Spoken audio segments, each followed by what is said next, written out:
Injuries and failures define him. I, for one, say, no, come on. See, y'all running back in Lakers town? Yeah, the old squad again? Like Gary Payton and Karl Malone, and that's what y'all about to do? You know, it'd be interesting if that was to take place to some degree. Now, I don't know. You know, he's got the $15 million buyout on the $30-something million. Well, he already got waived, so they gave him, I mean, well, like he's going to get the here, let's get caught up on the news. Phoenix Suns ownership and executives had a series of conversations with Chris Paul and his reps on his future with the franchise on Wednesday. That's yesterday, including the possibility that he could be waived by the NBA's June 28 guarantee date on his contract. That's what sources have told ESPN.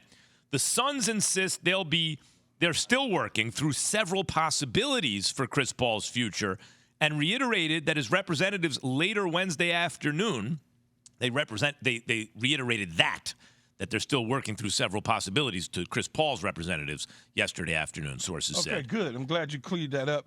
So if, in fact, Jay, he becomes available and he's got some cash flow that the Suns have given him to move on, I would welcome him with open arms to be a part of the team. Now, that doesn't mean he has to be the starting point guard. Maybe he becomes part of a second unit or something along those lines, but a very important part of the team. That's what I would do. So before, Max, you were bringing us in, you were talking about the fact about at this stage of his career, injuries define him, right? I think injuries, if to tell the story of Chris Paul, right? You know how they say a Hall of Famer is someone where if you tell the story of an era, you can't do it without mentioning them, right? Mm-hmm. Is Draymond Green a Hall of Famer? To me, he is. I can't talk about this era of basketball and not talk about Draymond Green. How do you do it, right?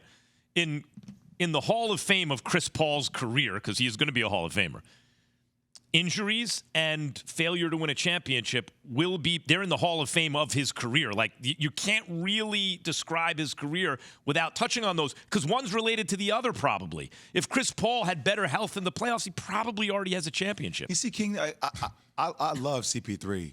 I think he's a Hall of Fame point guard. He's one of the best point guards to ever play the game of basketball. But if I'm the Lakers, even if I can get him on the cheap, if he were to get waived, okay, I'm not sure I want that. I feel like I need an insertion of adrenaline, youth to a degree. Yeah, because Key, the only way, and I'm just asking King, because I feel like I get King. Yeah, King McClure. No, it sounded like you said King.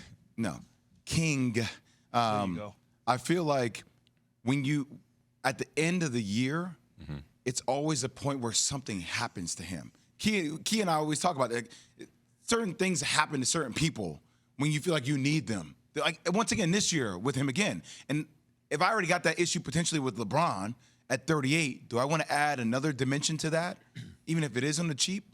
Yeah. Well, that's why you put him in a lesser role, because the best ability is availability. And like you just said, there's times where you need him the most, he's not there, he's not available. So that's why you put him in a role that's not the primary point guard, so that if he does go down, if he does get injured, then you already have your starter. You already have a guy who can play those minutes, and he can just be a backup, which might lessen the injuries because he's not having to do so much like he was asked to do in Phoenix. We think CP3 wants to be a backup at this stage of his career? No, but see, that's why I said what I said, like KM just did, Jay. I'm like, I would accept him in a different role, because right now, for him, he's at a place where he's chasing a championship. Yeah. That, he's done everything else. He's going to the Hall of Fame. He's one of the greatest guards to ever do it on both levels. Now it's about trying to find a championship, whether I'm one of the top 5 on the team or top 8 on the team. I'm chasing a championship. So, Key, if CP3 is trying to chase a chip and he doesn't believe that can happen in Phoenix, and if he still wants to play and lead a team, he needs to go to Boston. But see, you keep saying lead a team. Hear me. He needs to go to Boston. He needs to become a Celtic. Like, the Celtics are missing a floor general. I love the fit. I honestly love the fit, now that you mention it. That leader that you wonder about for Jason Tatum, for Jaylen Brown. But you just said the injuries. You don't want to put – you just said, Jay, what – the injuries. But they have Marcus Smart and Malcolm Brogdon. You have Pete. Well, That's what I'm saying. That's the best fit for you. Well, look, it might be the a best different fit for you. If you may be true about the fit in different teams, but we were talking about the Lakers.